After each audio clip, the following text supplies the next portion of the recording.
이 지금 제 뒤로 지금 예배 현장에서는 녹색이 보이겠지만 사실 온라인으로 볼 때 제 뒤로 보이는 이 배경이 그 밀양 교동의 그 손씨 고가입니다.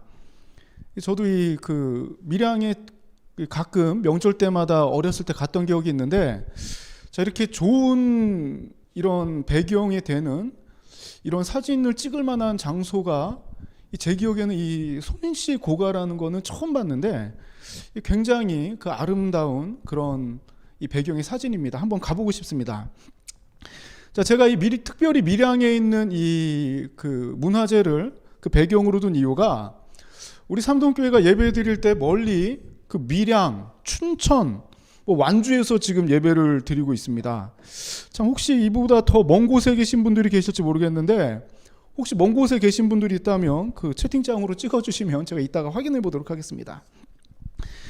자, 이 어느 곳에 있든지 내가 지금 움직일 수 있든지 움직일 수 있는 환경이 안 되든지 이렇게 어떤 방법을 사용해서든지 하나님 앞에 예배 드릴 수 있다는 것은 큰 축복입니다.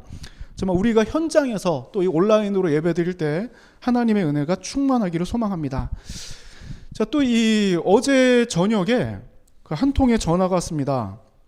한 일주일 전쯤에 그 교회 스피커 하나가 남는 게 있어서 판매한다고 이 중고 뭐뭐 카페에 글을 올렸는데 이제까지 판매되지 않다가 어제 그 밤 9시쯤에 문자가 와서 바로 구매를 원한다 그래서 전화를 했습니다. 자, 통화를 하다 보니까 이 상대가 수녀님이세요. 자, 이 종교는 달라도 이 수녀님이라고 하니까 야, 이게 찬양의 도구로 또 쓰이겠구나 해서 굉장히 기뻤습니다. 그러면서 저는 목사라고 하니까 서로 반가워서 한 번도 본 적도 없고 물건을 그냥 사고 파는 관계가 이 좀 어떻게 보면 긴장감이 있지 않습니까? 그런데도 야, 서로 찬양하는 그런 도구로 이걸 쓴다니까 서로 이 동질감도 느끼고 저도 기분 좋게 판매를 하고 기분 좋게 구매를 하고 아주 이 기쁜 그런 통화였습니다. 자, 우리가 오늘 예배 드릴 때도 이런 동질감이 있길 원합니다. 정말 우리 환경이 어떠하든지 간에 우리의 과거의 삶이 어떠하든지 간에 하나님을 예배한다는 이 동질감, 이 기쁨 가운데 예배 드릴 때 이 중심을 보시는 하나님께서 우리의 소원대로 소망대로 충만히 채워주실 것입니다. 자, 혹시 지난주 과제 기억나세요? 미션? 자, 혹시 여기 모인 분들 중에 숙제하신 분 계십니까? 미션 하신 분? 아, 예, 계세요. 그래도 감사합니다. 이 직접적이든 간접적이든 다른 사람을 도와주기라고 했는데, 자, 이 선한 일 하는 거 쉽습니까? 이 되게 어려워요. 그렇죠? 내가 하나님의 은혜가 충만하여서 은혜가 충만하지 않더라도 내가 뭔가 하나님 앞에 무언가를 하기 위해서 이 노력을 하더라도 내 의지로는 분명히 한계가 있습니다. 또 이 지금 언택트 시대 아닙니까? 언택트 시대. 그 사람 만나는 것도 힘들고 예배 드리는 것도 쉽지 않은 시대. 선을 여기서 실천한다 그러면 이 별로 다른 사람들이 접근하는 것 자체를 싫어해서 이 선을 행하기도 쉽지 않습니다. 그러니까 하나님의 도우심이 없다면 내가 믿음 지키는 것도 어려운 시대입니다. 저도 이 지난주 이 미션을 하면서 저는 한 10번은 할 수 있을 줄 알았어요. 이 선행하는 거 쉽지 뭐 이렇게 생각했는데 마주하는 사람도 없고 이 막상 나가서 사람들을 대하다 보니까 서로 가까이 올까봐 경계하는 이런 분위기. 또 뭔가 이렇게 마주치면은 사람들이 마스크를 쓰고 같이 대화하면은 굉장히 내가 실수를 하는 듯한 그런 느낌. 이 미션 하는 게 어려웠습니다. 그래도 다행히도 그 버스 정류장에서 어떤 아주머니가 이 물건을 좀 들어달라 그래서 드디어 미션 했구나. 참 감사했습니다. 자, 이 전쟁터에 군인들이 전쟁하러 나갈 때 좋은 무기, 많은 총알을 가지고 간다고 해서 이 전쟁에서 승리하지 않습니다. 이 좋은 무기를 들고 많은 그 총알을 가지고 이 참호 밑에 숨어만 있다면 결코 적과 싸울 수 없습니다. 무기를 들고 싸워야 이기는 것입니다. 또 사업도 마찬가지죠. 돈이 많다고 해서 성공하기는 좀 수월하겠지만 돈을 가지고 있다고 해서 사업이 잘 되지 않습니다. 이 물건 하나를 팔기 위해서 보통 그 세상적인 표현으로 간쓸게 다 빼줄 정도로 해야지 물건이 하나 팔릴까 말까 한데, 아무리 돈을 많이 쌓아놓는다고 해서 이 사업이 잘 되는 것이 아니라 내가 이 물건을 어떻게 해서든지 팔려는 이 멘탈이 중요합니다. 그렇죠? 전쟁터에도 멘탈 중요합니다. 아무리 나쁜 무기라도 싸우고자 하는 그 사기가 있어야지 전쟁을 할 수 있는 것입니다. 신앙생활도 마찬가지. 자, 내가 뭐 목사의 아들이고 장로의 아들이고 내 직분이 어느 정도 됐고 모태신앙이고 아무리 신앙적인 스펙이 좋더라도 할머니, 어머니, 부모님, 나를 위해서 기도하는 사람이 몇 명이나 되고 이런 게 중요한 게 아닙니다. 물론 유리한 부분이 있습니다만 지금 내 마음이 하나님을 향한 소망이 얼마나 충만한가, 내 삶 가운데 얼마나 하나님을 의지하고 하나님을 의식하고 있는가, 또 내가 믿음으로 살아가기 위해서 얼마나 노력하는가, 신앙에도 그 신앙적인 멘탈이 중요하다는 것입니다. 자, 이 공을 던지면 이 받을 준비가 된 사람들이 받습니다. 이 홈런 칠 때 뒤에 관중석 보면은, 요즘에는 야구 중계할 때도 이 관중들이 없지만 예전에 이 야구 중계를 보면은 홈런을 딱 쳤을 때 그때 공을 잡는 사람들 대부분이 물론 운도 좋아야 되지만 이 공을 잡으려고 언제 날아올지 모르는 이 홈런볼을 잡으려고 글러브를 챙겨오고 주머니를 챙겨오고 이런 사람들, 잠자리채까지 챙겨오는 이런 사람들, 자, 이런 사람들이 공을 언젠가 날아오는 이 홈런볼을 잡을 수 있는 것처럼 신앙도 마찬가지입니다. 내가 항상 하나님께 은혜 받을 그 준비, 하나님은 중심 보시지 않습니까? 우리 스펙보다도 과거의 행적을 보시는 게 아니라 지금 현재 하나님과 만나는 이 순간에 하나님 사모합니다, 주 예수여 나를 도와주시옵소서, 이런 간절함 가운데 하나님께서는 역사하시고 그 신앙적인 준비가 된 자들은 더 큰 은혜를 체험할 줄 믿습니다. 자, 이 내가 이행할 수 있는 이 준비, 마음의 준비, 자, 함께 이 단단히 하고 우리 함께 오늘 말씀을 보도록 합시다. 자, 이 요즘 농사를 지을 때 그 씨앗을 어떻게 뿌릴까? 자, 제가 이 인터넷으로 찾은 사진은 보통 이런 현대적인 농사는 이렇게 생각합니다. 그렇죠? 화면은 이렇게 봅니다. 이 이양기라 그러죠. 이양기로 이 모를 갖다가 딱 싣고서는 앞에서 운전하면 굉장히 편리한 시대, 따다다다 하면서 이 모가 심기는 이런 장면을 떠올립니다. 또 이 밭에서 씨를 뿌릴 때는 자, 이런 장면이죠. 현대식 농사. 자, 굉장히 이분은 작은, 저는 이게 경운기를 생각했는데 굉장히 작은, 움직이기 더 편한 걸로 이렇게 농사를 하시더라고요. 자, 근데 이 미국의 농사는 어떨까 되게 궁금해졌습니다. 미국의 농사. 우리는 이렇게 하잖아요. 근데 미국의 농사. 자, 이게 좀 감이 안 오죠? 이게 뭐냐면 토마토를 지금 재배하는 건데, 자, 여기는 뭐 트럭이 한두 대가 아닙니다. 트럭으로 안 되니까 트랙터가 한 4-5대가 같이 움직이는데, 요걸 조금 더 뒤에서 찍은 사진입니다. 스케일이 다릅니다. 스케일이. 사람이 농사 못해요. 그렇죠? 모내기야, 야, 우리 이거 토마토 거두러 도와주러 가자 하다가는 큰일 납니다. 기계 끌고 가야지. 손으로 낫들고는 절대 못하는 스케일. 야, 이 뭐 바다도 아니고 이 트랙터 2개, 이 트레일러만한 거를 2개 연결한 트랙터가 굉장히 이 뭐 지렁이보다도 작아 보이는 이런 사진.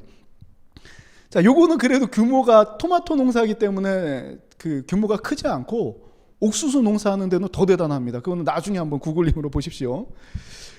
자, 미국의 현대적인 농사는 이 정도입니다. 그리고 지금 우리나라, 제가 아까 우리 봤던 요 이양기나 요 그림도 2000년대 초반이고, 지금 농사를 어떻게 하는지 찾아보니까 자, 이렇게 합니다. 우리 요즘에 굉장히 뭐 학과도 생겼죠. 드론. 자, 이 드론으로 씨도 뿌리고 농약도 치고 비료도 뿌리고 또 뭐도 하냐면 지금은 목까지도 수직으로 땅땅땅 이게 심을 수 있는 수준까지 발전했다고 합니다. 농촌 인구가 줄어드는데 이걸 갖다가 이 기계로 대신하는 거는 참 이 반가운 소식입니다. 자, 굉장히 편리한 시대. 자, 그렇다면 그 옛날 사람들은 어떻게 농사를 했을까? 과거 제가 중학교, 초등학교 때 우리 할머니가 농사하는 걸 보니까 뭘 들고 하십니까, 주로? 자, 호미 들고 하시죠, 이렇게. 요즘도 규모가 작은 데서는 이렇게 합니다. 우리나라에서 이 뒤에 그 엉덩이에 깔개도 요즘에 나왔죠. 벨트처럼 메고. 전부 다 호미를 들고 하는 게 옛날 우리 선조들이 했던 방식. 자, 그렇다면 이 오늘 말씀의 배경, 예수님 시대에는 과연 어떻게 농사를 했을까? 파종법, 즉 씨를 뿌리는 건 어떻게 뿌렸을까? 자, 요런 그림입니다. 자, 지금 대충 감이 오시죠? 그 팔레스타인 복장하면 우리가 그 뭐 로마 시대나 이런 복장들 보면은 뭔가 이렇게 머플러처럼 축축 늘어져 있습니다. 여기에다가 딱 씨앗을 얹고 손으로 뿌립니다. 자, 우리나라는 이렇게 농사 못해요, 그렇죠? 왜냐하면 땅이 굉장히 좁고 농사하면은 우리 생명을 걸고 농사해야 되기 때문에 씨 딴 데로 떨어지면 안 됩니다. 이 손으로 구멍을 파서 이렇게 넣어야 됩니다. 하지만 팔레스타인 지방의 농사는 좀 다릅니다. 이 씨앗을 뿌립니다. 물론 이 땅은 뒤집어야 되겠죠. 조금 더 규모 있게 농사를 한다 그러면, 자, 이 씨앗을 갖다가 가축 등에다 놓고 가축이 끌고 가고 사람은 뿌리거나, 아니면 조금 더 머리를 쓴다 그러면 이 나귀나 이 소가 메고 있는 이 자루에 구멍을 빡 뚫어 가지고 소를 이리야 하면은 가면서 뒤뚱뒤뚱 하면서 그 구멍으로 씨앗이 톡톡톡톡 떨어지면서 농사를 합니다. 자, 이렇게 농사를 하니까 이 조선의 농사를 따라오질 못하죠. 하나씩 심는 그 정성이 들어간 농사하고. 자, 이렇게 농사할 때 떨어지는 씨앗에 대한 비유가 바로 오늘 본문입니다. 자, 자, 우리 네 가지 비유. 자, 첫 번째 길가에 떨어진 씨앗인데, 자, 이것도 우리나라 사진입니다. 이 고사리밭에 나 있는 길이 있어요.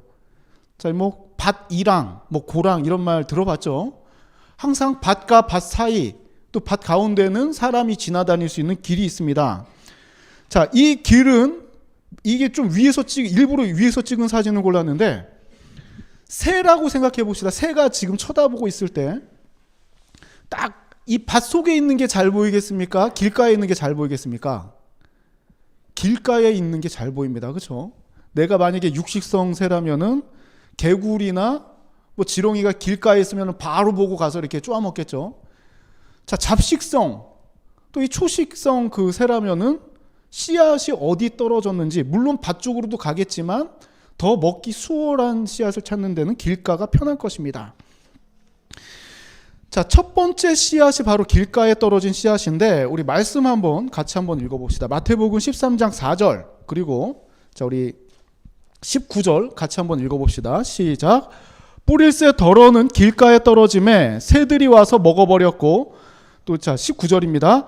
아무나 천국 말씀을 듣고 깨닫지 못할 때는 악한 자가 와서 그 마음에 뿌려진 것을 빼앗나니 이는 곧 길가에 뿌려진 자요. 아멘. 길가에 떨어진 씨앗, 첫 번째 길가에 떨어진 씨앗인데, 이 친절하게도 예수님께서 이 비유를 말씀하신 이후에 이 18절부터 해서 이 비유에 대한 설명을 해주십니다. 자, 19절의 내용을 보니까 씨앗, 빨간 글자로 썼어요. 씨앗은 곧 말씀을 뜻한다. 말씀이 선포되고 말씀이 우리 심령에 들어왔다. 자, 그런데 이것을 듣고 깨닫지 못한 사람이 꼭 길가에 떨어진 씨앗과도 같다. 자, 새들이 와서 먹는 것처럼 악한 자가 와서 이거를 다 빼앗아 간다고 합니다. 근데 이 악한 자가 우리가 생각할 때 보통 어떻게 생각하냐면 그 악마나 마녀를 떠오르는데, 자, 그거 요즘에 그렇지 않습니다. 요즘 사람들이 다 보통 무섭죠, 사람들이. 자, 이 악마나 마녀의 형상이 아니라 유혹하는 형상을 생각해야 됩니다. 유혹.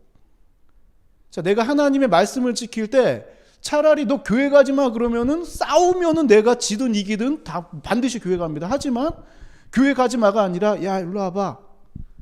야, 교회 온라인으로 잠깐 드리고 나중에 다 녹화되잖아. 야, 지금 나랑 어디 좋은 데 놀러 가자. 야, 내가 진짜 오늘 부모님한테 용돈 엄청나게 받았어. 이거 한 번에 다 쓰자. 일로 와. 자, 이런 유혹들이 있죠. 내가 하나님과의 관계가 깨어지게 만드는 것들, 이거를 악한 자로 생각해야 됩니다. 근데 보통 시험이라는 것도 외부에서 오는 시험보다도 보통 시험이 어디서 보냐면 내 안에서부터 시작이 되는 게 많아요. 야, 오늘 피곤한데 한번 제낄까? 그쵸? 다들 세상 사람들 다들 편하게 사는데 나도 한번 편하게 한번 넘어가 볼까? 자, 오늘 예배 드리는 자리도 야, 오늘 뭐 그 거리두기 하고 그러니까 예배는 드리지만 내가 그냥 오늘은 그냥 편하게 알람 꺼놓고 하나님과 약속된 시간, 약속된 장소 적어도 하나는 지켜야 될 거 아닙니까? 그런데 이런 거 알람 꺼놓고 그냥 점심 이후에 한번 푹 자보자. 다른 사람들처럼 한번 편히 쉬어보자. 그리고 나서 점심 먹고 이것저것 하다가 한 3, 4시 정도에 한번 말씀 보고 그러면 되지. 자, 이런 마음이 하나님과 더 멀어지게 만드는 것입니다. 자, 이것을 갖다가 한때 예배 드릴 때도 마찬가지입니다. 하나님 앞에 집중하고 약속되어 있는 장소, 약속된 시간에 내 마음은 다른 데가 있습니다. 하나님께 집중하지 못하는 것, 이런 유혹들이 있죠. 한 번의 그 마음의 흔들림이 우리의 신앙을 잃게 만든다는 그런 경고적인 메시지가 바로 첫 번째 씨앗, 길가에 떨어진 씨앗입니다. 자, 두 번째 씨앗이 바로 예쁘게 가까이서 찍으면 이런 형상일 것 같은데, 자, 어디에 떨어진 씨앗입니까? 바로 이 돌밭에 떨어진 씨앗입니다. 자, 이 돌밭이라면은 뭐 이 돌만 있지 않고 위에 먼지나 이런 티끌들, 이끼 같은 것들이 있어서 뿌리 내리기에는 땅보다는 더 편합니다. 그런데 이 말씀을 한번 봅시다. 자, 5절, 6절부터 한번 읽어봅시다. 같이 읽겠습니다. 시작. 더러는 흙이 얕은 돌밭에 떨어짐에 흙이 깊지 아니하므로 곧 싹이 나오나 해가 돋은 후에 타서 뿌리가 없으므로 말랐고. 자, 20절, 21절 읽어봅시다. 시작. 돌밭에 뿌려졌다는 것은 말씀을 듣고 즉시 기쁨으로 받되 그 속에 뿌리가 없어 잠시 견디다가 말씀으로 말미암아 환난이나 박해가 일어날 때에는 곧 넘어지는 자요. 자, 지금 돌밭에 떨어진 씨앗은 자라기는 떡잎처럼 이렇게 싹은 나긴 납니다. 자, 그런데 이게 더 자랄 수 없습니다. 자, 해가 돋은 후에 강력한 영양분이나 뭔가 강력한 환경으로 인해서 이 뿌리가 없으므로 말라버리는 상태. 자, 이건 어떤 상태를 말합니까? 예배 드릴 때는 좋습니다. 찬양할 때는 좋아, 그렇죠? 뭔가 이어폰을 끼고 유명한 찬양 인도자들의 찬양을 들으면 좋습니다. 간증 들을 때도 좋습니다. 유튜브 볼 때도 좋습니다. 그런데 이게 끝난 이후에 뿌리가 깊으면 이게 이 힘으로 살아가야 되는데, 이 신앙의 힘으로 살아가야 되는데 들을 때는 좋다. 예배 드릴 때는 좋다. 또 내가 뭔가를 같이 공감하면 좋다. 교회 다니는 사람 만날 때는 좋다. 그런데 헤어질 때 어떻게 되는가? 잠시 견디다가 환난이나 박해가 일어날 때에는 곧 넘어지는 자. 자, 우리 교회에서 예배 드리고 자, 집에 돌아갈 때 조심해야 됩니다. 운전할 때 조심하십시오. 그렇죠? 나 교회에서는 예배 드리고 하나님과 교제하고 가서 기쁨이 충만한데 갑자기 내 앞에서 칼치기를 한다. 어이구, 이거 그냥 막, 그쵸? 화 안 날 상황이 아니, 굉장히 화날 상황입니다. 이런 상황. 운전하는 분들은 다 공감하죠. 자, 이 밤에 다시 돌아가는데 뒤에서 계속 상향등을 켜서 눈뽕을 맞는다. 이거 내가 뒤로 가서 보복을 해줘야 되나? 어떻게 해야 되나? 창문을 내려야 되나? 이런 갈등 속에서도 누구를 생각하며 이겨내야 됩니까? 뿌리를 어디다 둬야 됩니까? 하나님께 둬야 돼요. 내 마음 심령 가운데 내 마음대로 뿌리를 내리면 마음대로 나옵니다. 야야야야 짜짜짜짜 삐 그죠? 그러나 하나님께 뿌리를 뻗은 사람은 이 순간 누구로 생각합니까? 내가 화는 나는 건 똑같지만 주님께서 왼뺨 맞으면 오른뺨 돌려대라고 하셨지. 그러니까 참아야 되는구나. 주님께서도 참으셨구나. 나도 참자. 우리가 이 시간을 단순히 짧게 계산하면 짧게 계산할수록 우리 마음대로 살기 편합니다. 이 순간만 넘어가면 되니까. 그런데 영원의 관점에서 생각하잖아요. 영원. 하나님과 비슷하게 완전히 같을 수는 없지만 영원의 관점에서 생각할 때 내가 지금 참고 나서 나중에 돌이켜보면 화내면 후회합니다. 하지만 참으면 잘했구나. 이 심령이 하나님께 뿌리 뻗은 사람, 건강하게 자라는 사람은 그래서 항상 뭐가 있으면 내가 참아도 기뻐할 수 있는 겁니다. 내가 억울해도 지금은 억울하지만 나중에 영혼의 관점에서 봤을 때 지금은 내가 억울하지만 하나님 앞에 섰을 때 야, 잘했구나, 넘어지지 않았구나, 이런 기쁨이 계속 쌓여서 항상 기뻐할 수 있다는 것입니다. 자, 세 번째 씨앗 한번 봅시다. 이게 뭐 같습니까? 가시 덤불 속에서 씨앗이 아니라 어느 정도 자란 나무에 지금 붙어있는 가시 덤불인데, 이러면은 이 속에 있는 나무는 오래 살지 못합니다. 자, 우리 말씀 마태복음 13장 7절부터 한번 같이 읽어봅시다. 시작. 더러는 가시떨기 위에 떨어짐에 가시가 자라서 기운을 막았고, 자, 22절도 같이 한번 읽어봅시다. 시작. 가시떨기에 뿌려졌다는 것은 말씀을 들으나 세상의 염려와 재물의 유혹에 말씀이 막혀 결실하지 못하는 자요. 자, 이 세상의 염려나 재물의 유혹, 자, 이것이 찌르면은 견디지 못하는 사람들, 오늘날 굉장히 막강합니다. 이 재물의 유혹 엄청납니다. 그렇죠? 이 코로나로 지금 1년이 지나는 시점에서 이 일용할 양식도 지금 막 위태위태하지 않습니까? 무엇을 먹을까, 무엇을 입을까 걱정하지 않을 수가 없습니다. 걱정해도 답이 안 나옵니다. 자, 이런 환경 가운데 세상의 염려를 떨쳐낼 수가 없는 환경이에요, 지금. 또 이 재물의 유혹. 야, 이 주일날 한 번만 일해줘. 자, 한 번만 일해주면은 내가 2배 줄게, 3배 줄게. 이 유혹. 평일날 지금 일을 못하기 때문에 이런 유혹, 일감이 하나 있을까 말까 하는데 이런 유혹이 있을 때 견딜 자가 얼마나 되겠습니까? 자, 하지만 이 아까 그 뿌리를 하나님께 뻗어야 되는 것처럼 이 물질관도 우리가 그리스도인들이 정확해야 됩니다.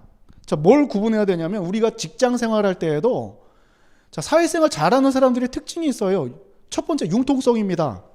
막힌 사람들은 안 돼요. 그렇죠? 꽉 막힌 사람들 사회생활 못합니다. 내 고집만 내면은 사회생활 못합니다. 융통성.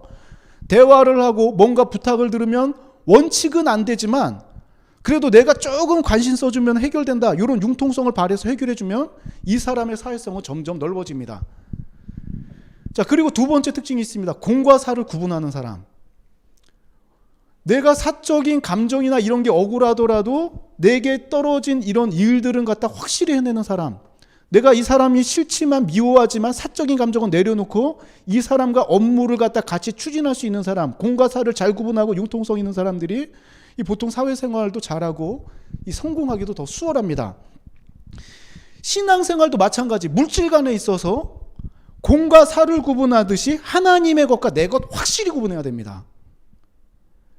이 소득을 얻을 때 하나님의 것을 먼저 구분하지 않으면 그 뒤에 우리 이 재물의 유혹, 이거 피하기가 굉장히 어렵습니다. 저도 어렵습니다. 그래서 소득이 들어오자마자 하나님의 것을 구분해서 떼놓지 않으면 그 뒤에 세상에 염려가 올 때, 재물의 유혹이 올 때 이것을 구분할 수 있는 힘조차도 우리는 없습니다. 그래서 처음에 딱 하나님께서 허락하셔서 내게 무언가가 입금이 되었다. 어떤 이 월급이 되었든지 거래처에서든지 입금이 되었다 그러면 먼저 하나님 앞에 감사해야 됩니다. 그렇죠? 하나님 감사합니다. 일용할 양식 주심.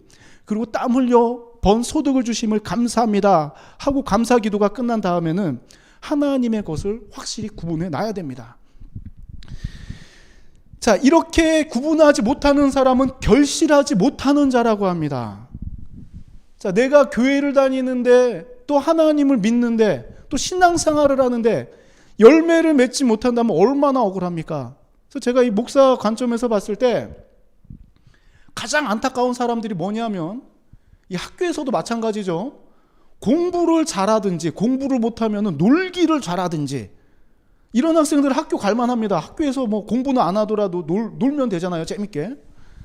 자, 그런데 공부도 못하고 그렇죠. 학교에 공부하러 갔다가 공부도 못하는데 놀지도 못한다. 중간에 이리저리 껴서 어디 낄 데가 없는 학생 보면 얼마나 안타깝습니까? 신앙도 마찬가지입니다. 내가 하나님 앞에 확실히 믿는 것, 내가 주일 성수를 하고 하나님 앞에 예배드리고 자, 열심히 신앙생활을 하는데 또 세상에 나가서는 여기 끼지는 못하고 저기 끼지는 못하고, 교회 와서는 예배는 드리지만 내 마음은 다른 데가 있고 예배에 집중하지 못하고, 그러면 이거는 뭐 믿는다고 하기에 축복받기도 그렇고 세상적으로 어울리기도 그렇고 그 붕 뜬 상태에 있지 않습니까? 얼마나 안타깝습니까? 차라리 신앙생활을 안 하면 마음대로 살기라도 하지만 또 그렇게 살자니 또 마음에는 신앙의 양심이 있기 때문에 이리 가도 불편하고 저리 가도 불편하고, 결단을 할 때가 있습니다. 결단이 필요할 때가 있습니다. 하나님께서 내게 은혜를 주시고 하나님의 말씀이 내게 임했을 때 바로 그 즉시 결단하십시오. 하나님, 내가 이제는 하나님 편에 서서 살겠습니다. 기도할 때도 마찬가지입니다. 하나님, 일용할 양식을 주십시오. 나에게 소득을 허락해 주십시오. 하나님의 것 반드시 내가 구분하고 내가 하나님 앞에 더 많은 11조를 드릴 수 있도록 축복해 주십시오라고 기도할 때에 중심을 보시는 하나님께서 그 고백 가운데 반드시 응답해 주실 것입니다. 자, 네 번째 마지막 씨앗입니다. 이 땅 잘 뒤집어져 있습니다. 그렇죠? 기경이 되어 있습니다. 자, 좋은 땅에 떨어진 씨앗인데, 자, 우리 마태복음 13장 8절 말씀 같이 한번 읽어봅시다. 자, 같이 읽겠습니다. 시작. 더러는 좋은 땅에 떨어짐에 어떤 것은 100배, 어떤 것은 60배, 어떤 것은 30배의 결실을 하였느니라. 자, 23절도 읽어봅시다. 시작. 좋은 땅에 뿌려졌다는 것은 말씀을 듣고 깨닫는 자니 결실하여 어떤 것은 100배, 어떤 것은 60배, 어떤 것은 30배가 되느니라 하시더라. 아멘. 자, 이 좋은 땅에 떨어진 씨앗, 어떤 씨앗이라고 합니까? 어떤 사람들이라고 합니까? 23절을 보니까 말씀을 듣고 깨닫는 자. 자, 100배, 60배, 30배의 결실을 한다고 합니다. 자, 우리 씨앗을 뿌리는 것은 그 목적이 뭡니까? 씨앗 뿌리는 목적. 농부가 이 지난해에 이 알곡을 거두다가 일부는 씨앗을 뿌리려고 파종하려고 이 파종용 씨앗으로 놔둡니다. 내가 그냥 다 먹을 수도 있지만 미래를 위해서 이 씨앗을 놔둡니다. 그리고 봄이 되어서 이 씨앗을 뿌리는 이유가 뭡니까? 결실을 맺기 위해서죠. 열매를 맺기 위해서입니다. 씨앗을 뿌리고 가꾸고 자라게 하고, 이 씨앗의 목적은 성장을 한 다음에 그 다음에 많은 열매를 맺는 것이 이 씨앗의 목적입니다. 자, 마찬가지로 23절을 보니까 우리가 말씀을 듣고 하나님 앞에 예배 드리는 그 이유, 물론 구원받은 자로서 의무적으로도 행해야 될 일이지만 그 이전에 우리가 하나님 앞에 붙들고 하나님을 찬양하고 하나님을 예배하는 그 이유, 열매를 맺기 위해서 아닙니까? 이게 신앙적이든 세상적이든 하나님 앞에 열매를 맺기 위해서 우리가 하나님께 매달리고 예배하는 것 아닙니까? 하나님의 말씀을 듣고 깨닫는 자, 그리고 이 말씀을 그냥 듣기만 하는 것이 아니라 실천하는 자, 자, 이런 자들의 삶 가운데는 하나님께서 약속하셨습니다. 100배, 60배, 30배의 열매를 맺게 된다는 것입니다. 자, 정말 이 세상 살아갈 때에 우리는 딱 이렇게 구분을 합니다. 이 말씀 네 가지 씨앗 비유할 때마다 사람들이 어떻게 생각을 하냐면, 쟤는 길가, 그죠? 쟤는 길가, 쟤는 가시밭, 나는 돌밭. 그렇죠? 그리고 저 사람은 좋은 땅. 이렇게 사람마다 나눠서 생각하는데 저는 그렇게 보지 않습니다. 이 밭을 한번, 아까 밭 사진을 다시 한번 볼게요. 자, 이 밭을 보면은 씨앗이 뿌려지는 이 필드에는 길가도 있고 돌도 있고 좋은 땅도 있습니다. 즉 우리의 삶 가운데도 때로는 우리가 이 심령이 충만하여서 좋은 땅처럼 하나님의 말씀을 받을 때가 있고, 때로는 내 삶이 정말 가시밭길 걷는 듯한 그런 고통이 있을 때가 있습니다. 그리고 어떤 분들은 가시 역할을 하는 분들도 계십니다. 막 찌르는 분들도 계십니다. 이 가시밭이라는 게 정말 이 물질의 유혹이나 이런 것들보다도 사람에게 찔려서 상처받는 경우도 분명히 있습니다.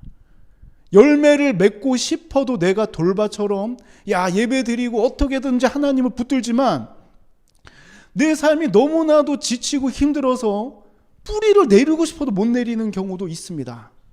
자, 이럴 때 중요한 것이 바로 우리가 좋은 땅이 될 수 없는 환경일지라도 이럴 때 중요한 게 믿음의 확신입니다.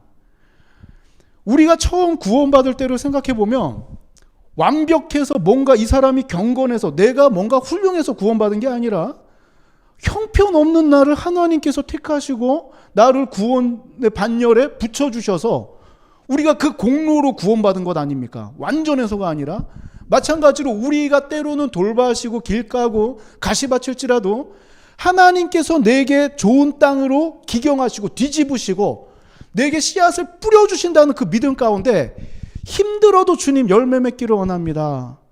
내 상황은 안 되지만 그래도 하나님을 예배합니다. 내 삶 가운데 하나님 은혜를 주십시오. 열매 맺게 해주십시오. 항상 강조하죠. 중심을 보시는 하나님, 그 마음이 정말 좋은 땅이 된다는 것입니다. 정말 이번 한 주간 정말 믿음으로 귀한 열매를 맺는 우리들의 삶이 되기를 원합니다. 내 환경은 길 까고 돌받고 가시밭 같을지라도 우리의 심령만큼은, 중심만큼은 좋은 땅이 되어서 하나님께서 주시는 은혜를 충만히 누리길 원합니다.